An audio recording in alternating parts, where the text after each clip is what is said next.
Friends, Sri Lanka అలాగే భారతీయ జట్లు తలపడ్డాయి. దానిలో ఉత్కంఠభరితమైన పోరులో తిలక్ వర్మ, రుతురాజ్ గైక్వాడ్, మాన్షుల్ కంబోజ్ వీళ్ళ ముగ్గురు కూడా ఆటను ఒక్కసారి మలుపు తిప్పేశారు. ముఖ్యంగా చెప్పాలి అంటే రుతురాజ్ గైక్వాడ్ అయితే శివాలెత్తేశాడు. శివాలెత్తి సెంచరీతో దుమ్ము రేపేశాడు. ఇక కెప్టెన్ తిలక్ వర్మ కూడా 60 పరుగుల అత్యద్భుతమైన కీలకమైన ఇన్నింగ్స్ ఆడాడు.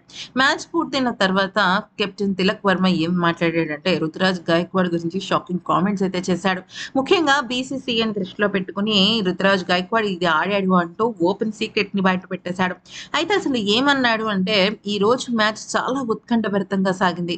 ఇది చాలా ఎంజాయ్ చేస్తూ ఆడిన మ్యాచ్ అని నాకు అనిపించింది. కరెక్టే, చివరి వరకు గెలుపు ఎవరిది అనేది తెలియదు, కానీ ఆ నరాలు తెగిపోయే ఉత్కంఠభరితమైన కిక్ ని మేము ఎంజాయ్ చేశాం. వార్ వన్ సైడ్ అయిపోయినప్పుడు ఒక రకమైన ప్లెజర్ ఉంటే, ఎప్పుడైనా సరే ఆఖరి నిమిషంలో గెలుపు వచ్చింది అంటే అది చాలా అద్భుతంగా ఉంటుంది. ఇక రుతురాజ్ గైక్వాడ్ సెంచరీ ఈరోజు అద్భుతంగా జరిగింది. తను మ్యాచ్‌లో ఉన్నప్పుడు తను నాతో ఆడుతున్నప్పుడు ఒకటే మాట చెప్పాడు. నేను ఇప్పటి వరకు ఏదైతే సాధించాలనుకున్నానో అది ఇప్పుడు నాకు సాధించే అవకాశం వచ్చిందని చెప్పాడు. అయితే బీసీసీఐ తనని ఆఫ్ఘనిస్తాన్ సిరీస్‌కు సెలెక్ట్ చేయనందుకు ఆ రెట్టింపు కసితో రుతురాజ్ గైక్వాడ్ చాలా బాగా ఆడాడు.